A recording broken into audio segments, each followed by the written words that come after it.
when the keto diet was really first starting to take off, this is cool. Like, let's go to the first principles of this. Like, everyone wants this ketogenic diet. Everyone wants to elevate their ketone levels.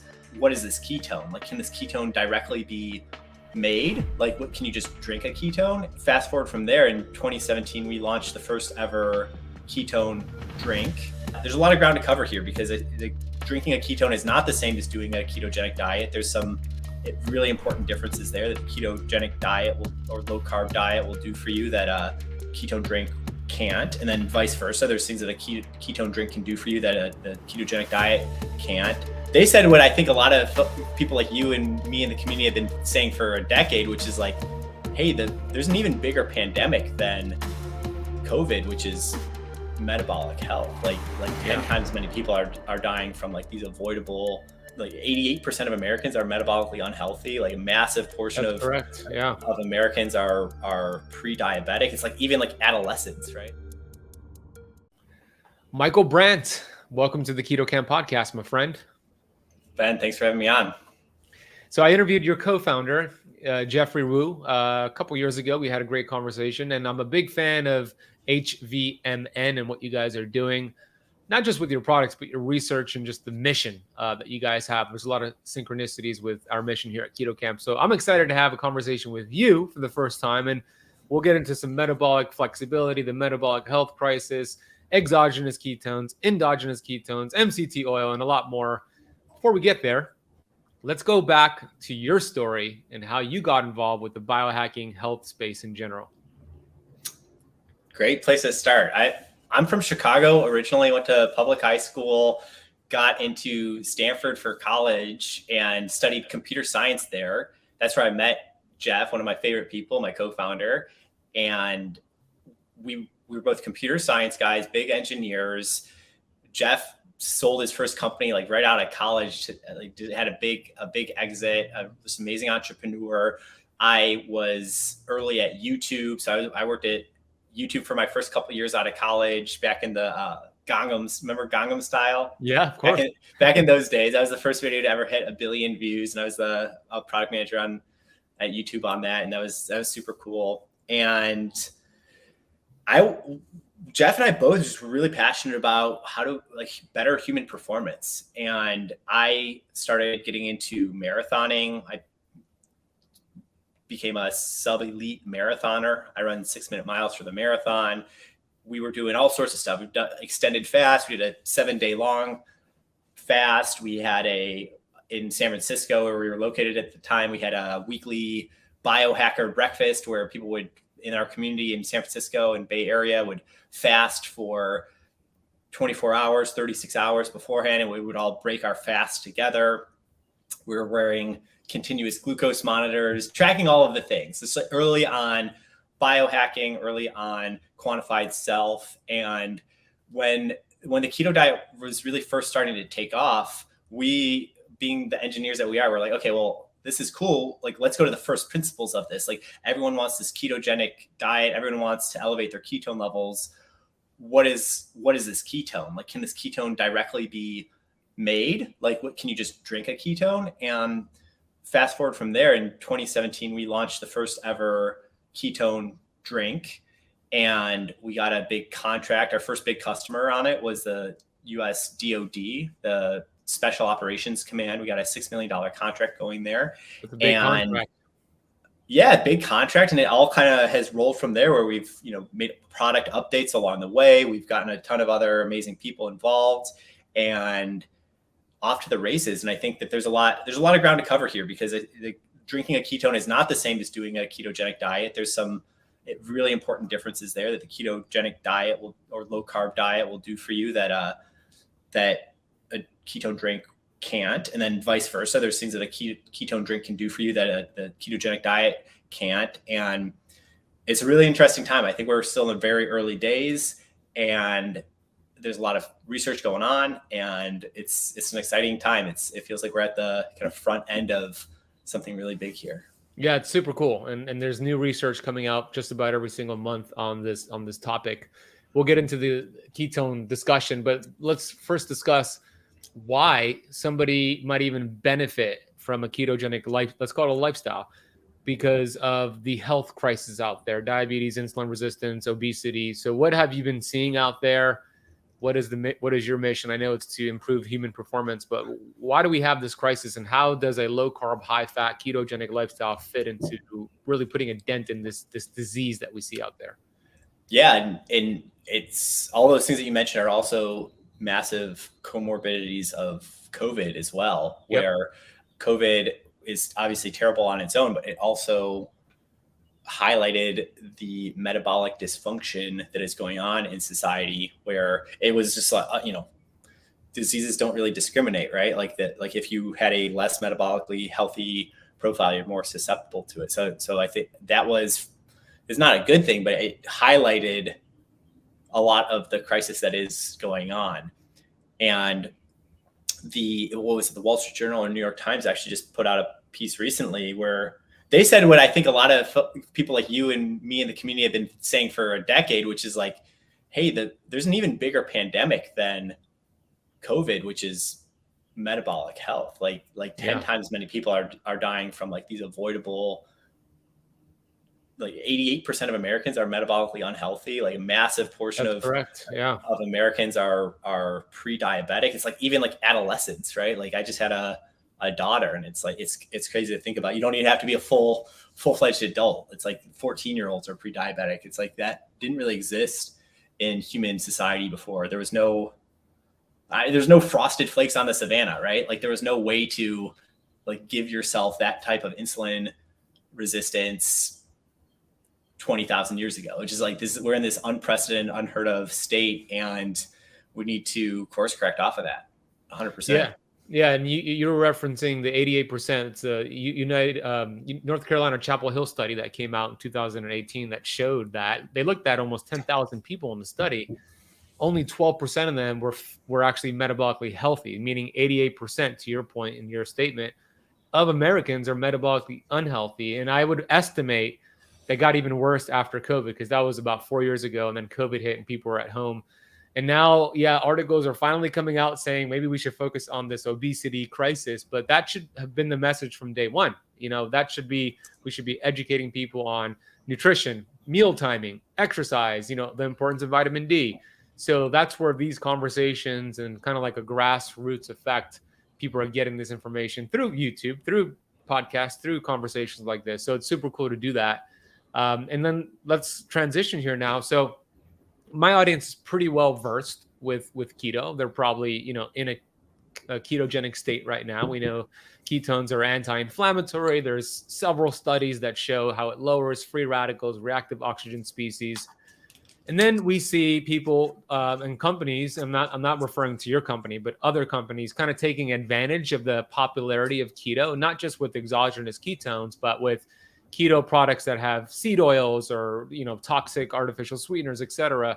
So what makes your exogenous ketones different from all the companies out there that are pumping and promoting out their exogenous ketones?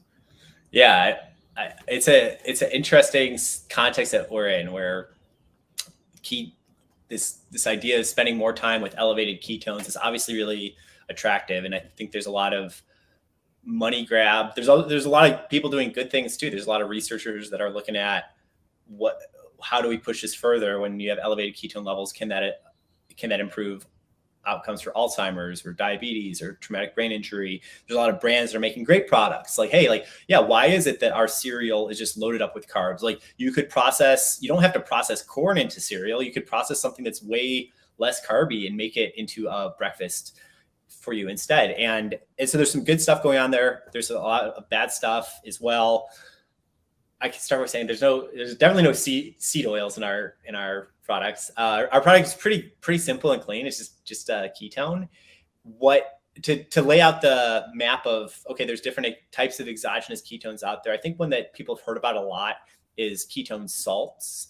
And ketone salts, like it's in the name, where you have a ketone molecule bounded to a salt molecule, sodium, potassium, magnesium, and you can't have that much of it. You have a couple of scoops of it. You're having a small, mediocre amount of ketones and a massive amount of salt. You're having, hundreds or thousands % of your recommended daily value of salt. It's like, yeah, you need to have more electrolytes when you're on the ketogenic diet, but like it's a lot of salts. And then you get stomach upset and like you're not elevating your ketones that high via the salt. What our breakthrough was figuring out a way to make just the direct ketone. It's more expensive. Like the ketone salt process, like the reason that's even on the market is it's a very like cheap and dirty way to make an exogenous ketone. Our whole breakthrough was making just a direct pure ketone that doesn't have the salts. It just directly goes to blood BHB and elevates your blood ketone levels way more. And then because you're not having that salt load, like you're able to actually have enough ketones to get you into an interesting metabolic state. So that's where like special operators in the DoD, they've been interested since like, before we started touching it in the early 2000s. DARPA, the Defense Advanced Research Projects Association, they did, they always do frontier tech. Like they invented the internet 30 years before the internet was the internet. Like they've always been out ahead. They were looking at ketones in the early 2000s to see, hey, like these are really efficient, less free radical buildup when you metabolize them. All those great things that you said and that the listeners know about is DARPA was curious about, hey, what if we make a direct drinkable ketone? So there's been something to this thread of, hey, okay, ketone's interesting, ketogenic diet's interesting. What if you were able to isolate a ketone and have that directly? So our job is to make the most effective ketone delivery mechanism. It's really simple when we put it that way. Like we want, for the people that consider that a valuable tool in the toolkit, hey, I want to drink something that elevates my ketones. We made something that's works better than salts. It's a little bit more pricey than salts, but not like crazy much. And it just works a lot better. And that's our mission. And then there's things that does work for, there's things that doesn't work for. And yeah, that's all stuff we can talk about.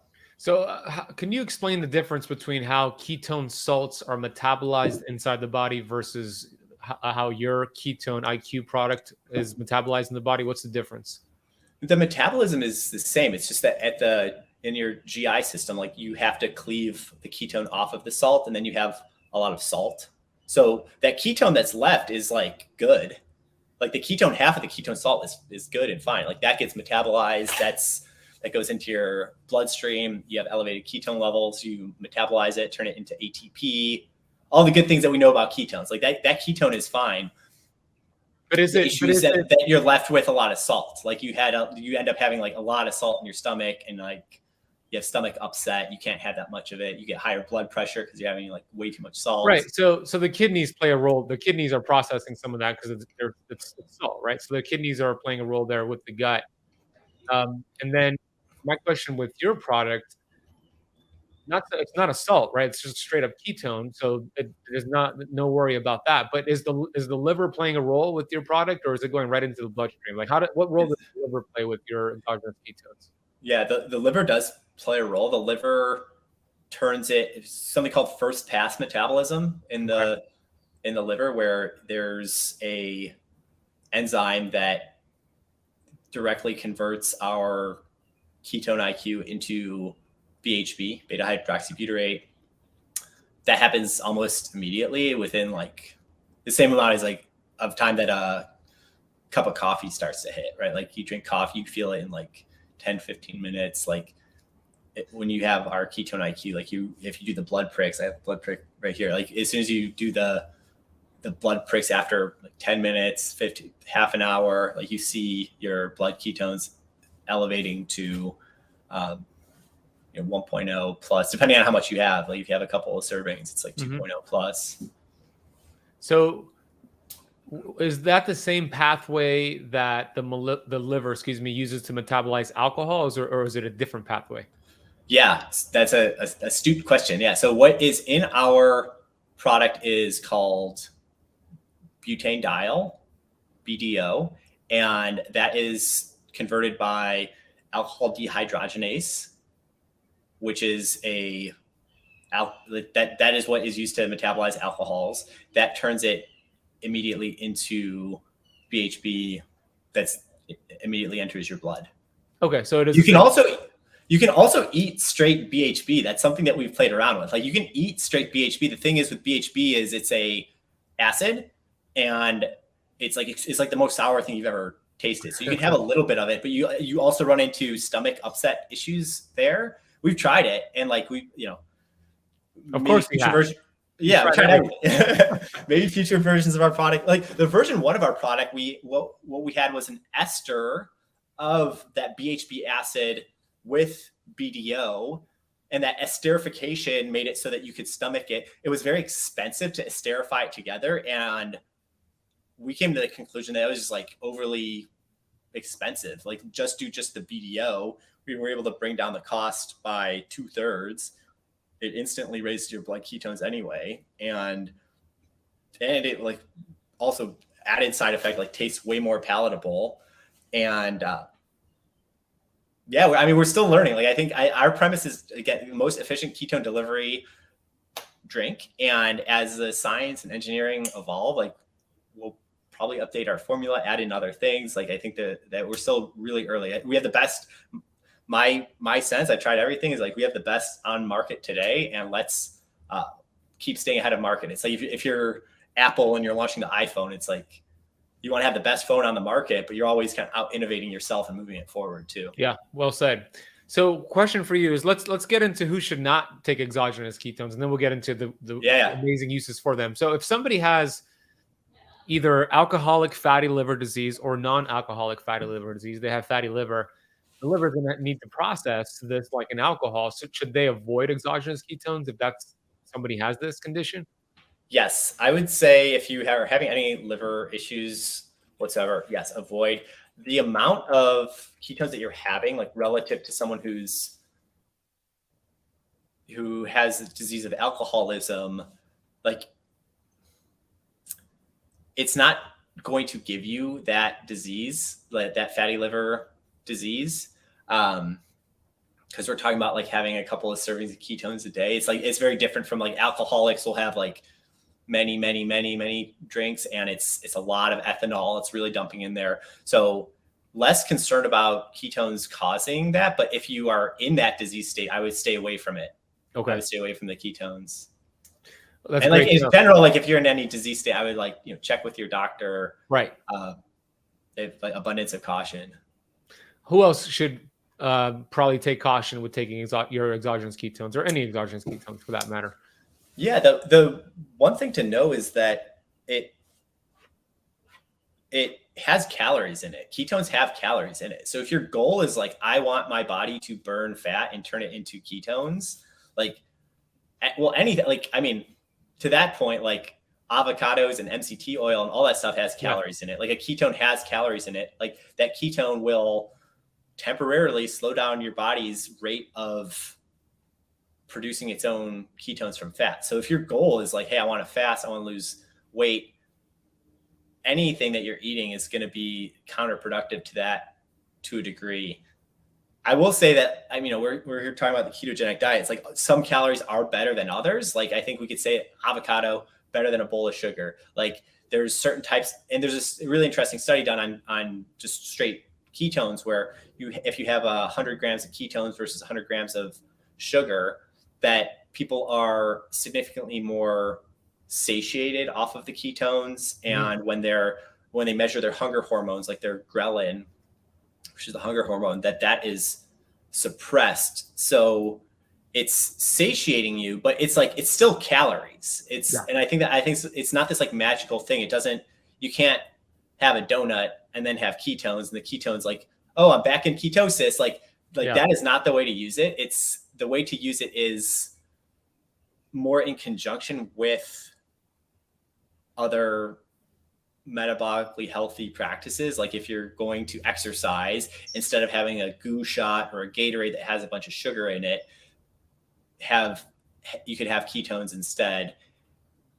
So you're not spiking your insulin. You're not doing something metabolically unhealthy. Like that's more where to use it, not to like, you can't like have it on top of a bad diet. Yeah, that's a very important thing to notate, for those listening and watching. Like you got to do the work.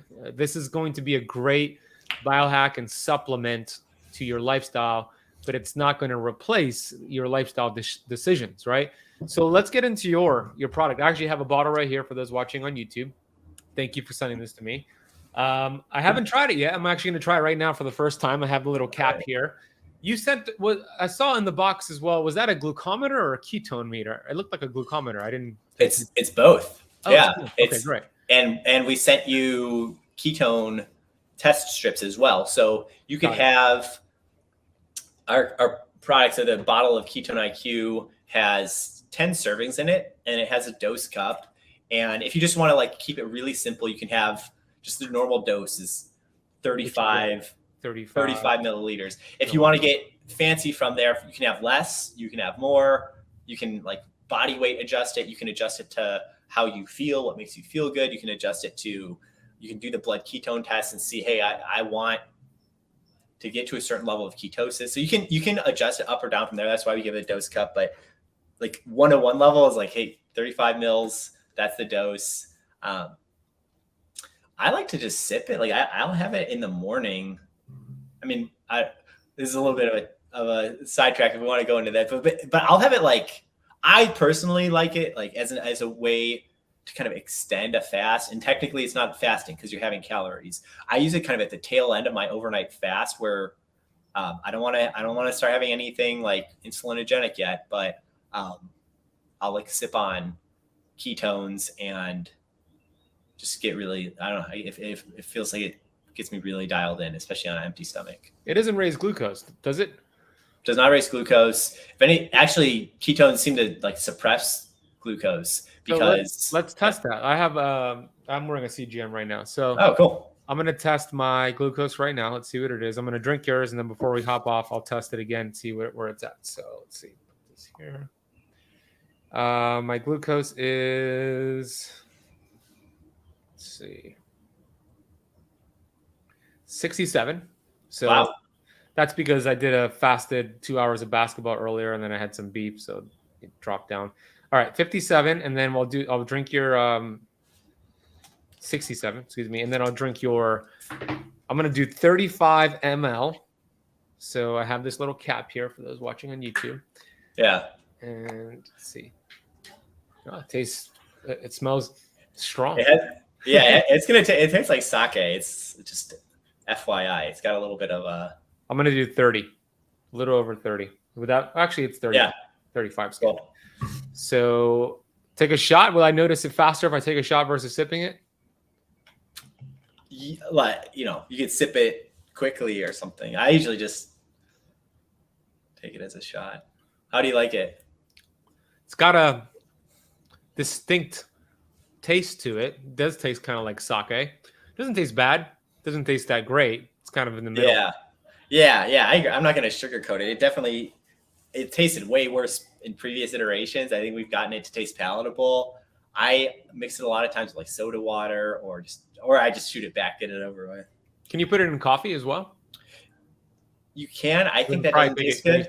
Yeah, I like my coffee to taste like coffee, or like I'll put MCT into coffee, of course. I'll like shoot it and then I'll sip coffee to kind of chase it. Yeah, that's actually I'm gonna do that as well tomorrow. Okay, so I'll continue sipping this throughout. Does your blood glucose usually go below that like 65, 70 mark? Like that's pretty low. You're already like very like adherent on the. No surprise, but you're already like probably. It doesn't unless I do a fasted workout, and then when I do a fasted workout, what happens is when I looked at glucose, my glucose went up to 111 during my fasted workout. So I was, of course, raising cortisol, releasing some of my glycogen stores. Yep. Then I ate some grass-fed beef and some chicken and walnuts. Not too much, but I broke my fast before this. And then it dropped down to 67. So I think what happened was the fasted workout emptied out my glycogen stores, and then my ketones went up after the workout, and then I ate pretty much just protein and fat. And then so my glucose dropped, but my ketones are probably over 1.0 right now, probably even higher because I'm drinking this. So it doesn't normally happen that way. I'm usually in between like 75 and 90, but I think that's what happened with today's scenario. Yeah. Do you have a ketone test going too, or I do. you have the levels, right? This is NutriSense. I like levels cool. as well. Yeah, this one's Okay. NutriSense. You need to come up with a ketone, a glucose, not a continuous ketone monitor. That would be a game changer. Is that something you guys are thinking about? So Abbott, who makes the hardware that's behind levels, and maybe NutriSense too, does NutriSense make their own hardware, or does they use Freestyle Libre? Freestyle Libre, right? By Abbott. Okay, cool. So like that company, Abbott, they make the hardware, right? NutriSense and Levels make cool like UX on top of it, like that really slick app, like diet coaching, all that whole layer. But the hardware, the core hardware, the part that like actually spikes into your skin and does the actual reading, that's made by Abbott. Abbott just announced this project called Project Lingo, where they're doing a continuous keto monitor. Oh, I didn't know that. They announced it at CES, the Consumer Electronics Show this year. It's huge. I mean, it's super exciting. They're doing a couple other things too with it. They're going to make it read blood lactate and blood fasting alcohol. Insulin? Not yet, but maybe Lingo V2. That would be really good, right? If we could see insulin, if we could see other biomarkers. If the first company that makes a continuous glucose monitor / ketone monitor / fasting insulin, that is a trifecta right there. That would be a freaking game changer. And then maybe add some other things, but those three would be amazing metrics to look at. Yeah, I think HbA1c measure would be interesting. Yeah. I think there's finger pricks, but that's not the same thing, right? It's not the same as continuous. Dude, I think that's where that is clearly where the space is heading, where 10 years from now, like you're gonna be able to open your phone or like, I don't know, just open your eyes and it's installed into your retina, and you're gonna be able to see the dashboard of your biosensors. And there's gonna be a separating of the wheat from the chaff in all of the nutrition space, because food is going to need to drive objective outcomes for people. Like, I don't know what, like pomegranate juice, right? Like it's heart healthy. It's like, is it actually? Yeah. Like, right. It's like, actually it's a lot of sugar, and I don't know what the like sprinkling of antioxidants from pomegranates actually does. Especially does that do actually more good for you than having a lot of sugar at the same time? Yeah, exactly. I don't know. And I think that instead of the current cycle that we're in, which is like, there's some research studies done out there. If you're really smart, you can listen to podcasts, you can read research yourself. I think when people directly are seeing, oh wow, like this type of food I'm eating is really moving my biomarkers in the wrong direction or the right direction, I think that the food ecosystem is going to massively change. I think companies are going to have to keep up. I think consumers are going to get very savvy to what they want to eat or not. Yeah, I agree. CGM's already been a game changer for people to see that, right? Because we always talk about like broccoli is healthy for you, spinach is healthy for you. This food, yeah, it might be healthy for one person. Maybe it's healthy for me because I could digest it well. But maybe you, Michael, you have some sort of a sensitivity or an inflammatory response, and a glucose monitor could show that, right? But these other metrics give you even more pieces to the puzzle, and people could really customize their approach. So it's exciting. It's exciting to have that. Now they've removed all these barriers to getting a CGM. You need a prescription. You need to be pre-diabetic, and Levels and NutriSense have done a great job. And now the news about the CKM, the continuous ketone monitor, that's going to be another game changer, dude. Yeah, it's exciting. I started dabbling with CGMs back 6-7 years ago, before there was Levels and NutriSense and all that. And like, I literally had to order on European eBay, it's like ebay.de, Deutschland. The black market. Yeah, I felt like it because you're not to be trusted with your own biosensor data at that time. I know it's obviously gotten better, but even so, I believe NutriSense and Levels on the back end, like they still have a doctor that's like, technically prescribing the thing to you. You have to get a prescription, but you fill out a questionnaire and all that, and it's easier to do it through them. And then with NutriSense, excuse me, I'm not sure what Levels is doing now, but NutriSense, who I'm working with right now, we're doing some partnerships. Oh, great. They have a dietitian in the app. So, I actually messaged her this morning. Her name's Elizabeth. And I'm like, hey, how come I have to keep calibrating my CGM? Because there's there was like every time I put it on, I wait 24 hours for it to sync. And there's like a 25-point discrepancy between my CGM glucose and then my Keto Mojo that I test my glucose.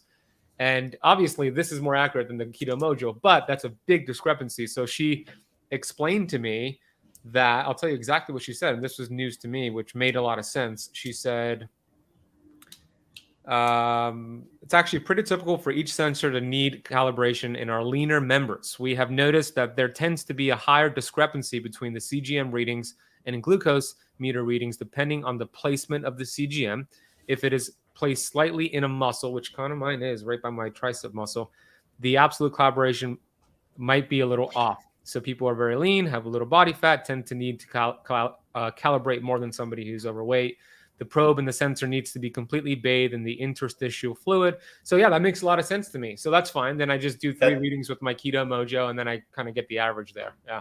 That's great. That's a very thorough response from the coach at NutriSense. Yeah, super cool. And then I also told her, I said, hey, I'm going to dinner tonight, and I'm going to get some gelato. I'm going to get 3 scoops of gelato. I'm going to take dihydroberberine, all for the sake of science, and let's see what happens to my glucose. All right, rock and roll. I'm sure she doesn't have a lot of patients that are doing what you're doing. That must be fun on her side too. Cool. Yeah. Just it's all fun things that we can do. But let's get back. You're okay. No, I was curious. Like NutriSense, like you're liking NutriSense a lot. It sounds like. Yeah, they're awesome, man. It's easy to use. As you know, it's not painful. I don't even feel like it's there. I have somebody that I could ask questions to. It's cool to see what exercise does to my readings, what poor sleep, that's a topic for you right now. Poor sleep does for your readings. So yeah, I think it's great. And I'm a big fan of NutriSense. I love Levels as well. I've interviewed Casey Means, and she was great. So they're both great options. They both use the same Freestyle Libre, I believe. Yeah. Yeah. Cool. So your product, first of all, congrats on the packaging. If those are watching on YouTube, the old one looks like a perfume bottle, by the way. It looks like I'm not like Macy's ready to spray, but this one looks pretty clean and pretty nice. What are some of the cool uses that those doing the ketogenic lifestyle, they're doing the work? What are some cool ways we could use your Ketone-IQ to kind of biohack and feel better? Yeah, if there's a few different ways people are using it. One is as a source of energy as you're doing a ketogenic lifestyle. Like if you want to go work out and you feel a little sluggish, you definitely don't want to have, a Cliff Bar or something that's going to completely counteract the entire purpose of your ketogenic diet. Ideally, your body's like able to make its own ketones, but it's not a bad thing to, I don't think, kickstart it a little bit. Like give yourself a little bit of calories from ketones. It's not going to knock your body out of ketosis. It's going to do the opposite. It's going to elevate your ketone levels, and it's not going to have an insulin spike and a crash. It's pretty mellow. So we're seeing a lot of people use it in conjunction with that, like ahead of a workout, or if you need a little crutch during your fast, or you want to like push your fast for another, 4, 6, 8 hours, and you want a little bit of something. It's great there. It's also another interesting area for it is like in the afternoons. A lot of people, we all like, coffee and tea as a crutch there. But I know, more people are wearing their like Auras and their Whoops and all this stuff we're talking about with like biosensors, and you can see your sleep score. So a lot of people I know are not having caffeine in the afternoon anymore because it's like very, they can see how it's affecting their sleep. So being able to drink a ketone is a nice energy boost in the afternoon. It's not caffeine, it's not sugar, it hits right away. It tends to work really well there. And then expanding beyond that, like, and I know the main focus is on the ketogenic lifestyle. I think some of the other interesting applications, just FYI, and how people are using it, like pro athletes on the Tour de France, a lot of times they're having carbs and ketones at the same time. Whereas I would not consider that ketogenic. Like they're having a lot of carbs. Their whole goal is like, hey, I want as much substrate as possible. I want carbs and I want ketones. Makes sense. Maybe not like applicable, relevant to the listeners here, but I think interesting factoid there. There's also this whole area around like therapeutic applications for Alzheimer's, TBI. Those are a couple interesting areas where it, a lot of people consider Alzheimer's to be type 3 diabetes, where there's massive correlation between Alzheimer's and diabetes. And it also seems like Alzheimer's has to do with some sort of interference in your brain's ability, your neurons' ability to metabolize glucose, and being able to recover that ketone is really interesting. And now like, perfect world, people are doing the ketogenic diet to address that. But like, what do you do, right? If it's your 70-year-old uncle and like, okay, cool, Yeah. sure, perfect world, he should do the ketogenic diet. But like realistically, if you can, yes, do low carb and also have a ketone drink and that recovers cognitive ability, like that's interesting. Another area that we are looking a lot at, we actually just submitted for another like follow-on contract with the Naval Health Research Center, is TBI, traumatic brain injury, where again, similar status there, where when you have a concussion, traumatic brain injury, there's some damage done on the moment of impact. There's also this swelling that occurs, which over the following week or so interferes with your brain's ability to get enough nutrition. Like your neurons are starved. They're not metabolizing glucose. When you look at brain scans, there's a reduction in metabolism taking place, and ketones can potentially recover a significant amount of that. That they go through a different pathway. They're not gated on the same enzymes, and they don't require as much oxygen to turn into ATP. So there's something interesting there where like, hey, as soon as you have a concussion, like I would slam the ketones. Like ideally, maybe you are already, and a lot of listeners are already like in a ketogenic state due to diet, and it's like, it's all good. But it's like, if you don't already have ketones circulating, I personally would, if I got like knocked on the head on a bike ride or something, like I would want ketones circulating like ASAP. Yeah, I interviewed Dr. Christy Sutton a couple months ago, and she said she specializes in traumatic brain injuries, genetics, and all that. And she said after a TBI, the best thing you can do is a 24-hour fast to get into ketosis, right, to get those ketones. But this is something you could also do, is to take exogenous ketones. So I see the use cases for this for professional athletes, of course, football players, soccer players, not even professional athletes. I mean, anybody who's playing sports or, like you said, riding your bike and, God forbid you hit your head. This could be a great thing to have as kind of like a backup. I like the idea as an entrepreneur myself. I like the idea of having it for kind of like brain performance, cognitive performance. I'm already in ketosis, and when I'm speaking on stage, I'm usually fasted, so I'm feeling really good. But as a way to give my brain some more ketones, some more energy to kind of feel like I'm in this flow state, I like that kind of way of using it. That's something that I would use it for.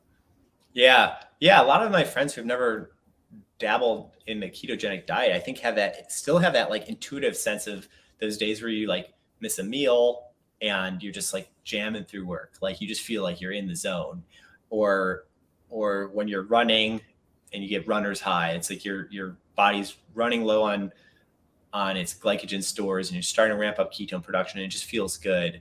That sharpness that you get from fasting, like a lot of people I think are familiar with it. Obviously people who do more of a ketogenic lifestyle are really familiar with it. Like a major upside of the lifestyle is that you just feel really dialed in. And the idea, the ability to have access to that mental state in a bottle is pretty cool. It's like, I definitely have, I'm sipping on it right now. Like I'll have it before a board meeting, before a big talk. Like it's a nice way to switch on for sure. Have you looked at any research or come across any research that shows exogenous ketones can have a protective effect against radiation exposure, whether it's X-rays or chemotherapy? There's something there for sure. I think that's pretty like frontier science, but there's something. I actually saw the study on like they were hypothesizing that astronauts should do a ketogenic diet to reduce, because there's galactic cosmic radiation when you're in space, when you're not protected by the Earth's atmosphere, and it could be advantageous to be in a ketogenic state for that reason, that like having like less reactive oxygen species, like less metabolic stress via ketones may compensate for the problems that radiation causes. I thought that was super interesting. Yeah, no, it makes total sense to me. I would put my money on it that there will be a study that backs that up, because if you think about ketone bodies, whether it's let's talk about endogenous, but there probably is the same thing exogenous. I don't know, maybe you know the answer, but ketone bodies, when your body produces ketones, they have the unique benefit of actually communicating with your mitochondria to help uncouple the mitochondria, which simply means lowering free radicals and reactive oxygen species. That's why there's so many studies that show ketogenic diet extends life, ketogenic diet lowers free radicals, etc. So they have the mitochondria have a greater ability to protect themselves and get rid of free radicals. Dr. Gundry gives the analogy of a pressure cooker. When there's too much steam, there's a release valve that gets rid of excess steam. Similar, the mitochondria gets rid of excess free radicals via mitogenesis and the uncoupling of the mitochondria. So with that, when you think about radiation exposure, whether you're in space, going through chemotherapy, going through the airport X-ray, or getting an MRI, that'll create more free radicals. And in ketones, endogenously, I'm not sure if exogenously, potentially could help with the uncoupling and getting rid of the excess inflammation. That makes sense to me. What are your thoughts? Yeah, it makes sense to me too.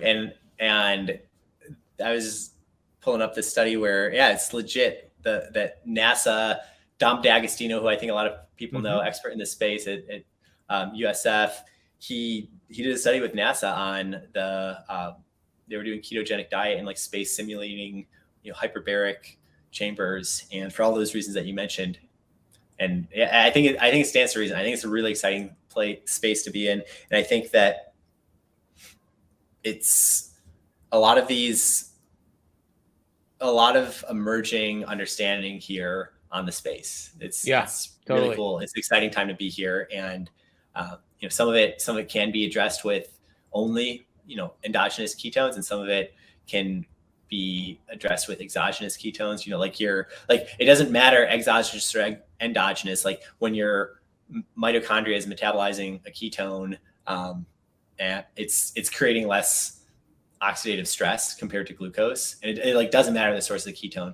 There's special things that do happen when your body is actually making the ketone itself that you do miss out on if that ketone is from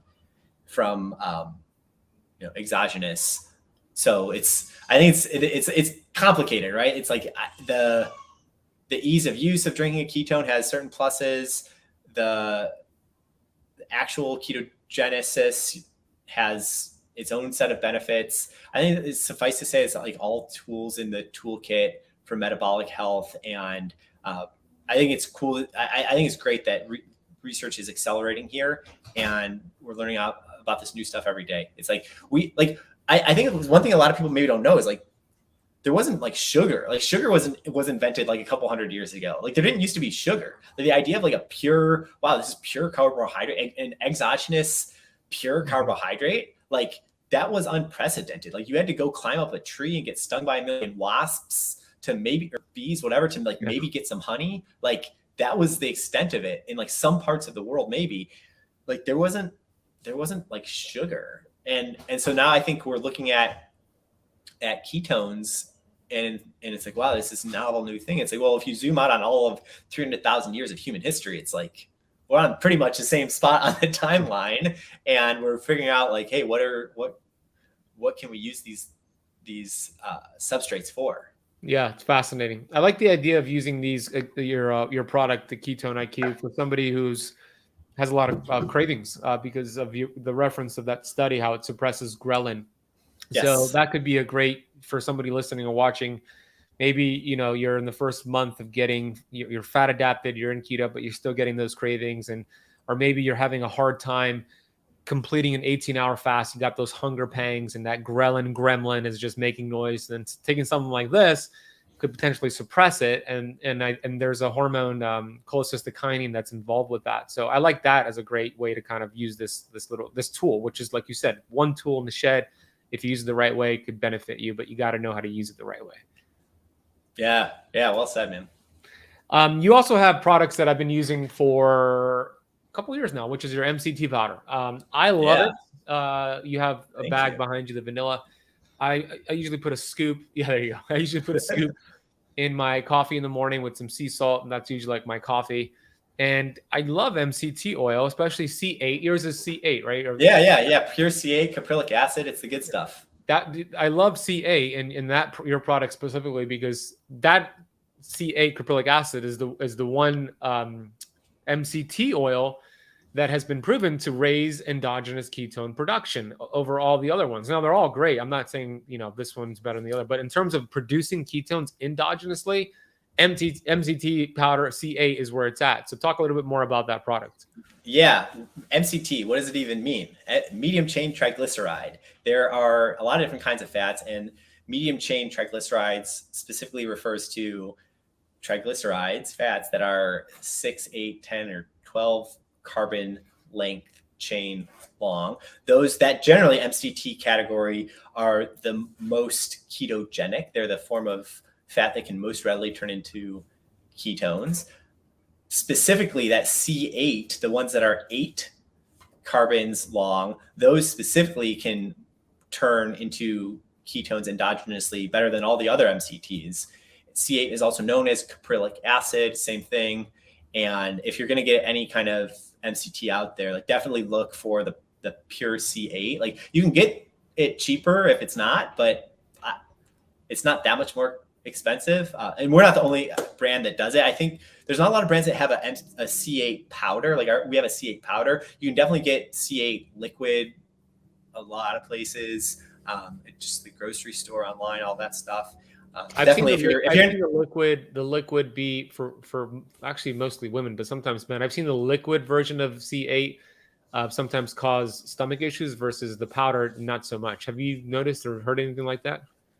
Yeah, that's part of why we like the powder form. It's a little bit easier to digest. It also mixes into your coffee, kind of like melts in as opposed to being a oil slick on top.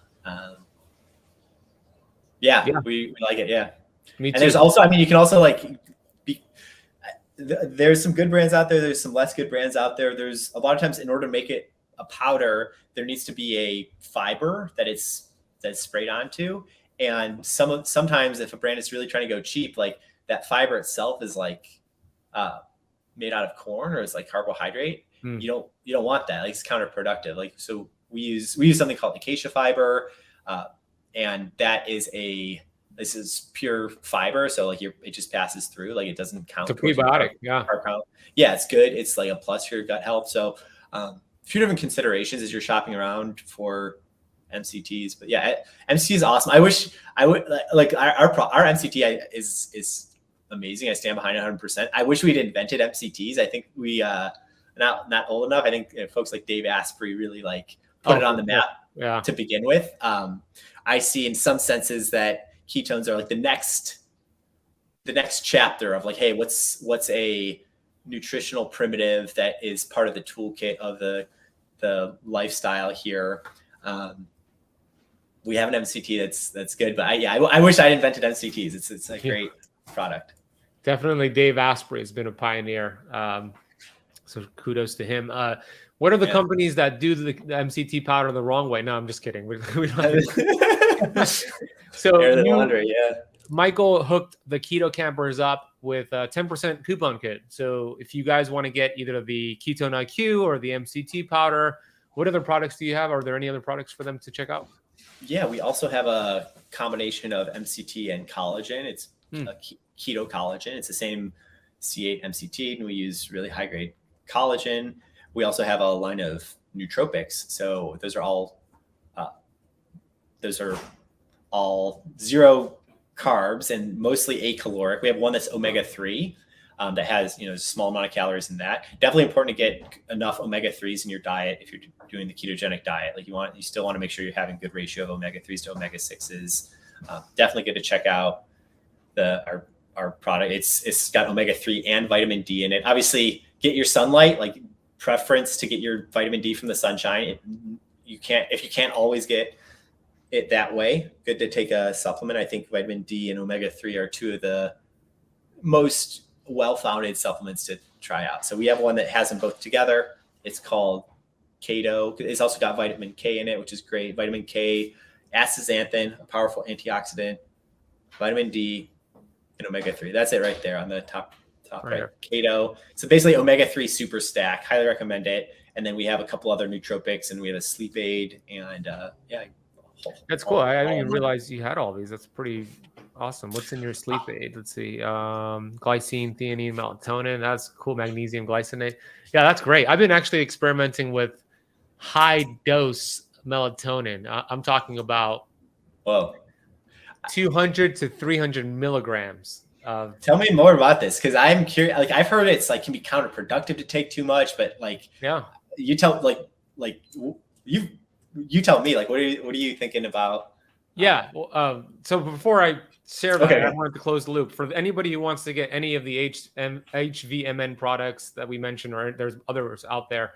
Click the link down below, either on the YouTube video or the podcast. And there's also the coupon code KETOCAMP. You get 10% off your order. So we're going to put that link right at the top.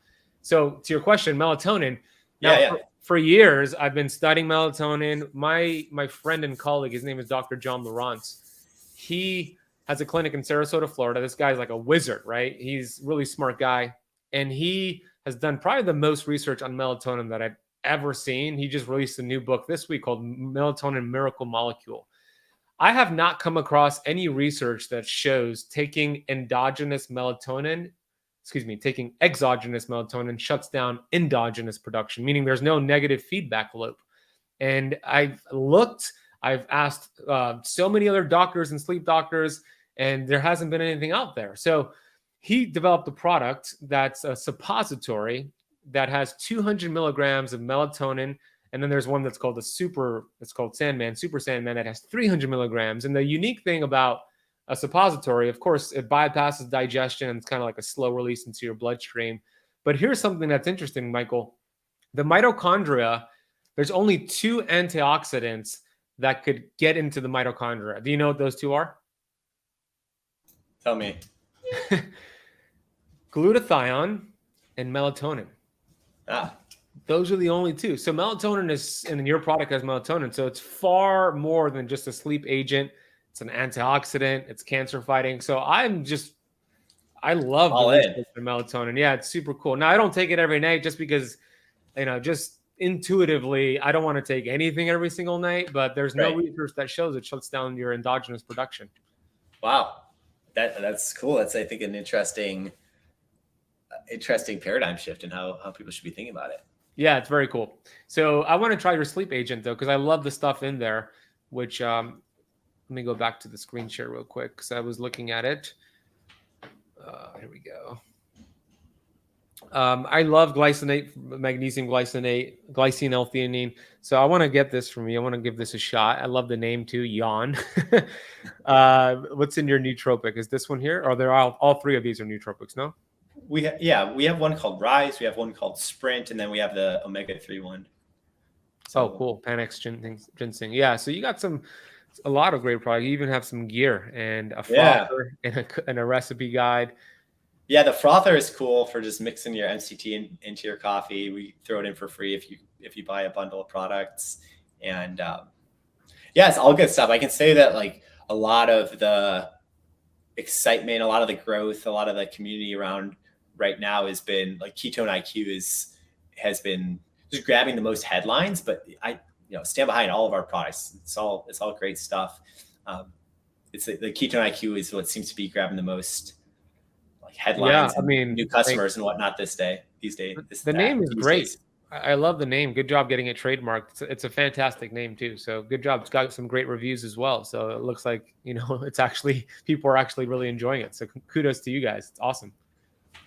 Thanks, Ben. Yeah, it's hard work. We've been at it for a few years. So yeah, I know. So Michael, I want to thank you for coming on my show. And this is actually the first time that I've had a conversation on exogenous ketones. I got to be honest with you. Every time somebody reaches out to me, no, I don't want to talk about it. No, I think it's a distraction. But I like the way we had the conversation. I like your research. I like your product. And I like the way that you explained it, how it's a tool and it doesn't substitute doing the work. Oh, by the way, let me test my glucose before we hop off here. And then we'll wrap up this conversation. While I do that, share where they could go check you out, social media, any other place. Yeah, you can find me on Twitter and Instagram. Personally, I'm at BDM Runner, BDM_runner. I'm a big marathon runner. It's something we didn't really really get into it. That's right. Yeah, I I was love. looking at some 70 miles per week. Are you still doing that, or you were doing that? I'm not. I do like I do like 50, but when I go into peak, if I have a marathon coming up, I definitely crank it up. That's impressive, dude. Oh man. Yeah, and I do a lot of runs in a fasted state. Like I'll do like a 12, 14-mile run and Do you take this? like yeah, I'll take that, or I'll even just not even have anything, and just I'll have the ketones afterwards. And I have a client. You're gonna like this. So my client, his name is Fed. If he's listening, I was actually just on a call with him yesterday. And he was having some challenges. He's a runner, not like you, but he does about 15 miles a day. We've been tweaking some things. He's not getting enough protein. I've been upping his protein, but he doesn't feel like as good as he wants to feel. So he actually took exogenous ketones right before his run, and he said he felt the best that he had felt in a while, energy-wise. Wow. So, there's something there with that, right? That's great. Did you say 15 miles a day? Yeah, That's a big number every day. Wow. it's a big number. Yeah, it's impressive. So my glucose. Yeah. So Oh, sorry. Go ahead. Just kidding, cap it off. Yeah, find me on Twitter, Instagram. I'm at BDM_runner, and then the company is called Health via Modern Nutrition, H.V.M.N. for short. You can find us at H.V.M.N. on everywhere. We'll And put we all love that. hearing from people. We love hearing from people. Like, shout us out. We love to chat. Yeah, tag them.